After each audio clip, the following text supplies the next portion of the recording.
Hi friends, welcome to meworkstelugu YouTube channel. Friends, ఈ వీడియోలో వచ్చేసరికి ESP32లో ఉన్న ఇన్బుల్ట్ టెంపరేచర్ సెన్సార్ ఆల్రెడీ మీకు స్టార్టింగ్లోనే చెప్పాను, ట్యూటోరియల్ స్టార్టింగ్లోనే. దీంట్లో టెంపరేచర్ సెన్సార్ అనేది కరెక్ట్గా వర్కౌట్, ఎందుకంటే ఒకటే కాన్స్టెంట్ వాల్యూ ఇస్తుంది, అది 53 degrees సంథింగ్ ఇస్తుంది అంతే.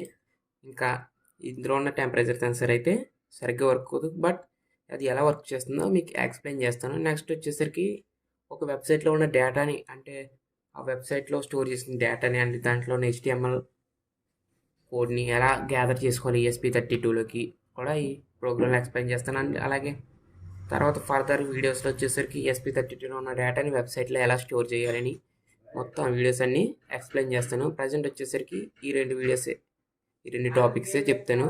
ఒకటి టెంపరేచర్ సెన్సార్, నెక్స్ట్ వచ్చేసరికి ESP32 HTTP క్లయింట్ గురించి, అండ్ లాస్ట్ టైం ఈ వైఫై సాఫ్ట్ యాక్సెస్ పాయింట్ గురించి అండ్ స్టేషన్ మోడ్ గురించి ఎక్స్ప్లెయిన్ చేశాను కదా. అందులో HTML పేజెస్ని ఎక్స్ప్లెయిన్ చేస్తాను, HTML కోడ్ని.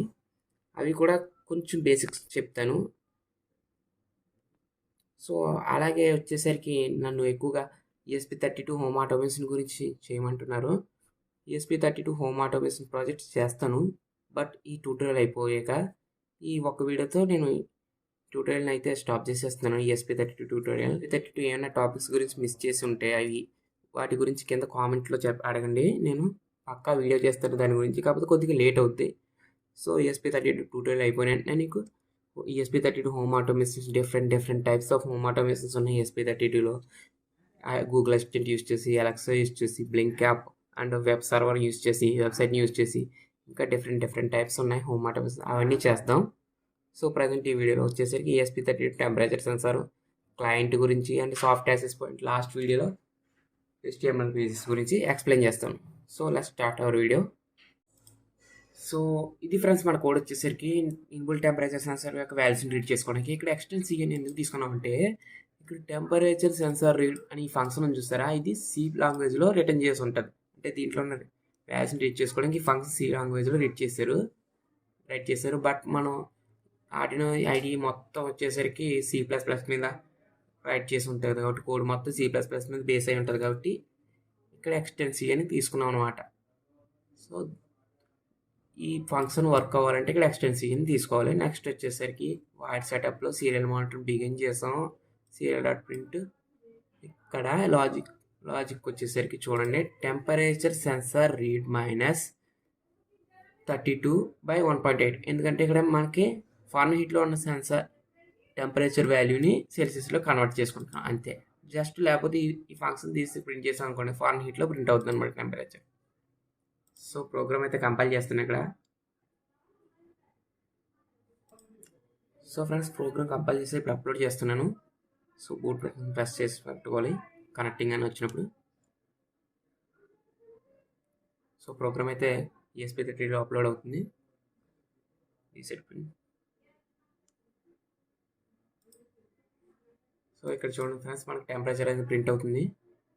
సో ఇక్కడ 53.3 డిగ్రీ సెల్సియస్.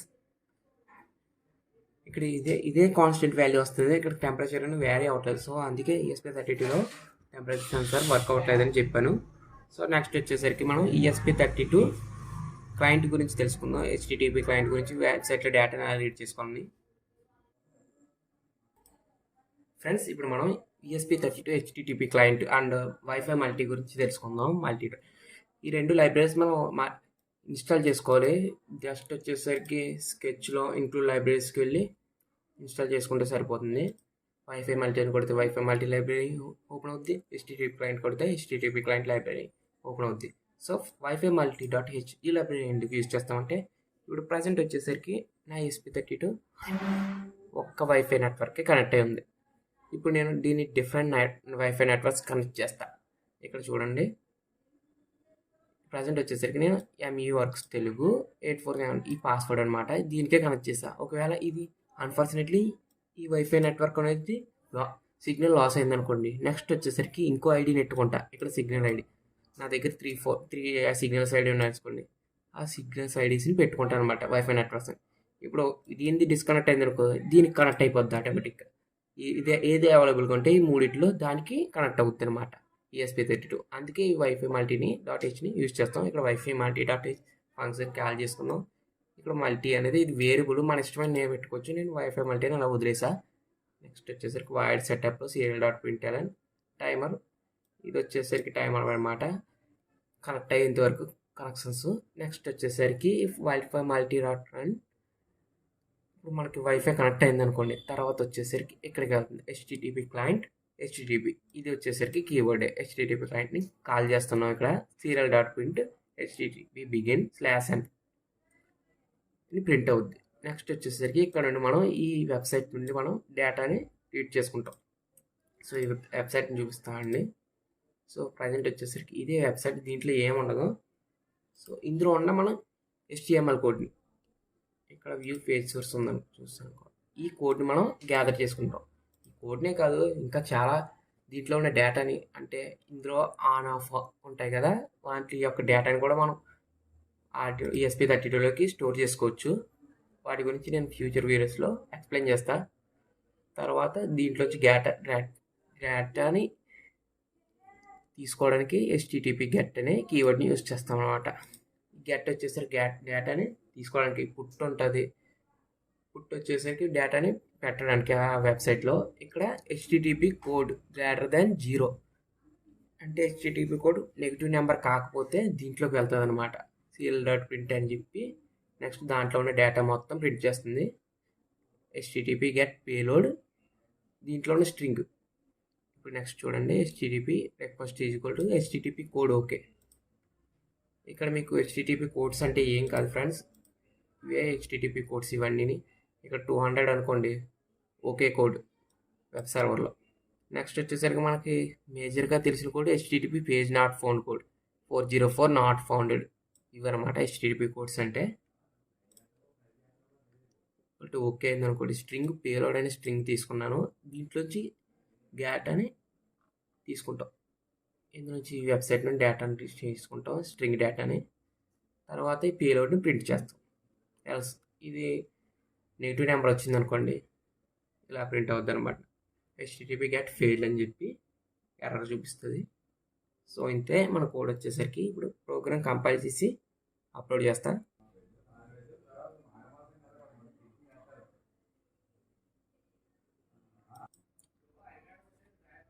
సో ఇక్కడ మనకి ప్రోగ్రామ్ అయితే అప్లోడ్ అవుతుంది friends. So reset pin serial mode run చేస్తున్నా చూడండి. 2 1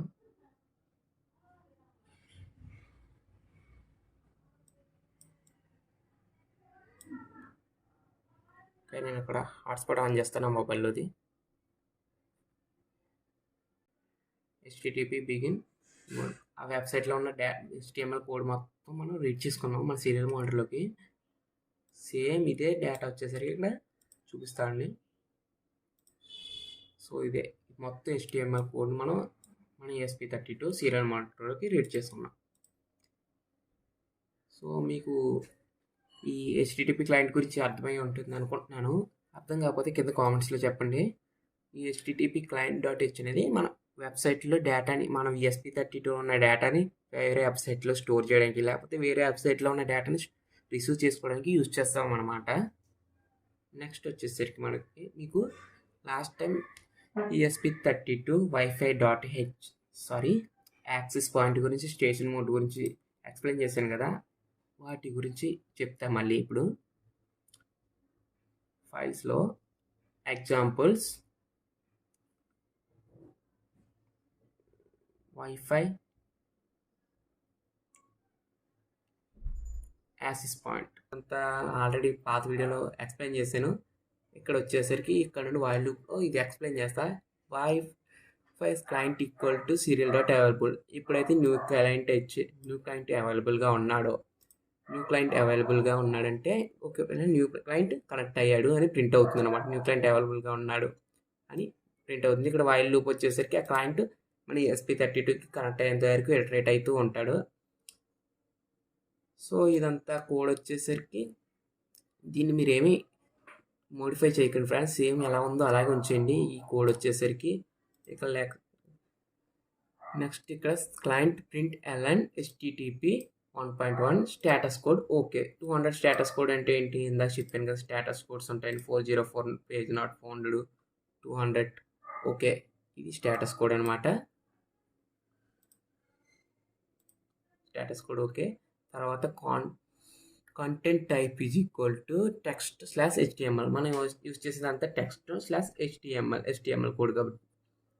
నెక్స్ట్ వచ్చేసరికి హైపర్ లింక్స్ అనమాట. యూజ్ చేసాం కదా లాస్ట్ వీడియోలో హైపర్ లింక్.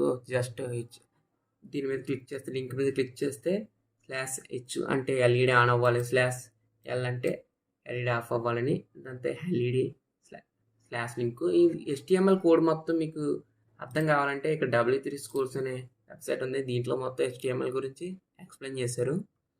సో దీంట్లో చూడొచ్చు. లేకపోతే యూట్యూబ్లో ఇంకా హెచ్టిఎంఎల్ గురించి ఎక్స్ప్లెయిన్ చేసిన వీడియోస్ ఉంటాయి, అవి కూడా చూసి హెచ్టిఎంఎల్ కోడ్ గురించి నేర్చుకోండి. సో ఇదే వచ్చేసరికి మొత్తం. నెక్స్ట్ వచ్చేసరికి ఇక్కడ స్లాష్ హెచ్ అయింది అనుకోండి, HTTP గెట్ డేటా గెట్ చేసుకుని స్లాష్ హెచ్ అయితే ఎల్ఈడి ఆన్ అవుతుంది, స్లాష్ ఎల్ అయితే ఎల్ఈడి ఆఫ్ అవుతుంది.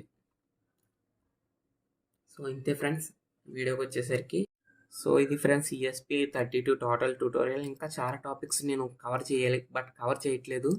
ఎందుకంటే ఇంకా హోమ్ ఆటోమేషన్ ప్రాజెక్ట్స్, ఇంకా చిన్న చిన్న ప్రాజెక్ట్స్, ESP32 ప్రాజెక్ట్స్ చేస్తాను. ఎందుకంటే మనం చేసే ట్యూటోరియల్కి ఎక్కువ రీచ్ కూడా ఉండట్లేదు. సో ప్రాజెక్ట్స్కి అయితే రీచ్ ఉంటుందని చెప్పి ప్రాజెక్ట్స్ చేస్తున్నాను. నెక్స్ట్ వీడియోలోని ESP32 ప్రాజెక్ట్స్ అన్నీ అప్లోడ్ చేస్తాను. ఇంకొకటి, మీకు ఏమన్నా ప్రాజెక్ట్స్ ఐడియాస్ ఉంటే ఈ ప్రాజెక్ట్ నాకు కావాలి అని కింద కామెంట్లో చెప్పండి. ఆ ప్రాజెక్ట్ వీడియో డెఫినెట్లీ చేస్తాను. కాకపోతే కొద్దిగా లేట్ అవుద్ది. పక్కా మీరు అడిగిన ప్రాజెక్ట్ మాత్రం నేను చేస్తాను. ఇంకా ఫ్యూచర్లో మన ఛానల్లో ESP32 గూగుల్ అసిస్టెంట్ యూజ్ చేసి, నెక్స్ట్ వచ్చేసి వెబ్ సర్వర్స్ యూజ్ చేసి డిఫరెంట్ IoT ప్రాజెక్ట్స్ అన్నీ రాబోతున్నాయి. సో ఇవన్నీ వీడియోస్ మీరు మిస్ అవ్వకుండా చూడాలనుకుంటే మన ఛానల్ మర్చిపోకుండా సబ్స్క్రైబ్ చేసుకోండి. Thanks for watching this video. Next video కలుసుకుందాం.